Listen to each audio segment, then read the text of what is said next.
J'ai été réveillé par les rayons du soleil qui tapaient sur ma fenêtre. J'ai bien dormi.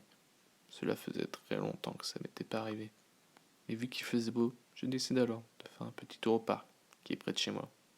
Mais tout le long, j'avais un sentiment que j'avais jamais eu auparavant. Mais je décide de pas y faire attention. Alors, j'ai pris mon sac, mon téléphone et mes écouteurs. Mais au moment de passer la porte d'entrée, le sentiment que j'ai s'est intensifié. Je suis resté là, bloqué devant ma porte, quelques secondes. Mais je me suis rappelé des informations d'hier soir, qui disaient de ne pas sortir. D'habitude, je suis une personne qui respecte les règles.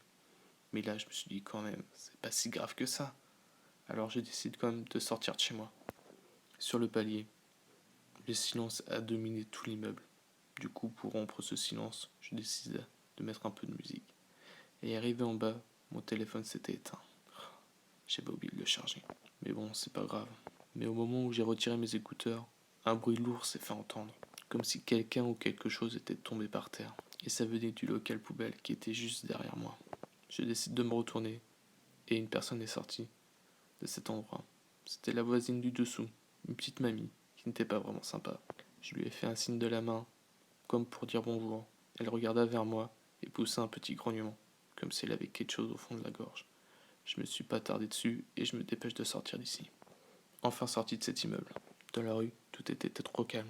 Pourtant, je vivais dans une zone où il y avait un peu de passage, quelques commerces.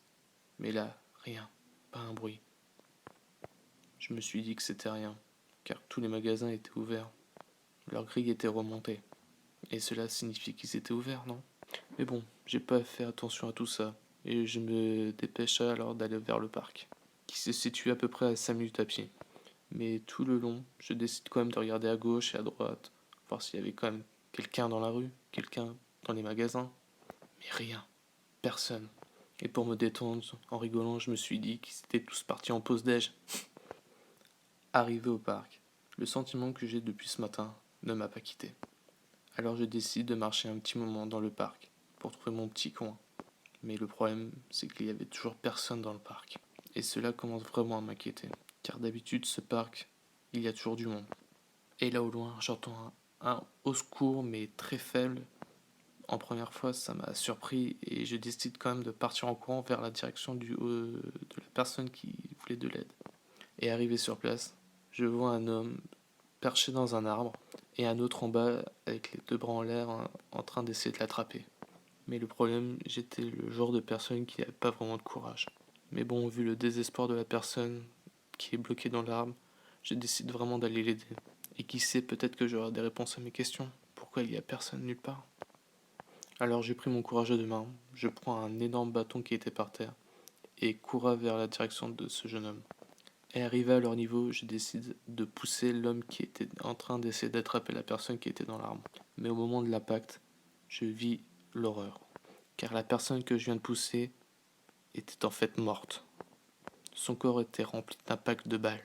Et il lui manquait la moitié du visage, qui était, on dirait comme s'il était dévoré. Du coup, j'ai réussi à frayer un chemin pour que la personne qui était dans l'arbre puisse descendre en toute sécurité. Il me remercia de lui avoir sauvé la vie. Et là, la personne que j'avais poussée s'est relevée et marcha vers nous. Et dans le feu de l'action, l'homme que je venais de sauver m'a demandé si on n'avait pas un endroit pour se mettre en sécurité. Alors je lui ai dit que j'avais un appart qui se trouvait à 5 minutes de là en courant. Alors on prit tous les deux la direction de mon appartement pour se mettre en sécurité. Mais au moment de passer la grille du parc, c'était l'horreur. Avec les cris que la personne que je viens de sauver a fait, des, des dizaines de monstres sont sortis de partout. C'était vraiment affreux.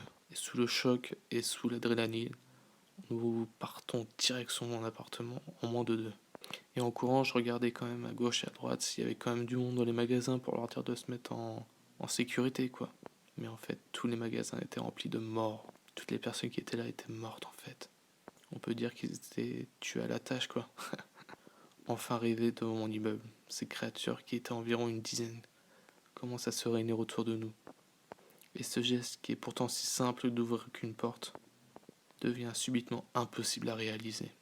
Mais au moment où ils étaient environ à moins d'un mètre de nous, j'ai enfin réussi à ouvrir cette foutue porte. On a juste eu le temps de se mettre en sécurité à l'intérieur. et barricader la porte derrière nous. Alors, je passe devant pour indiquer la direction de mon appartement. Et là, le calme et le silence qu'il y avait tout à l'heure étaient complètement changés. Il y avait des bruits partout, toutes les portes des appartements tapaient, comme si quelque chose voulait sortir de là. Enfin, on est arrivé devant l'appartement où je vivais. On est tous les deux rentrés en catastrophe et bloqués à la porte d'entrée avec mon canapé, qui était juste à côté de la porte. Ça y est, on est enfin en sécurité. Essoufflé et à bout de souffle, je me présente quand même. Moi, c'est Léo. Il me regarde. Il se présente aussi. Moi, c'est Joe.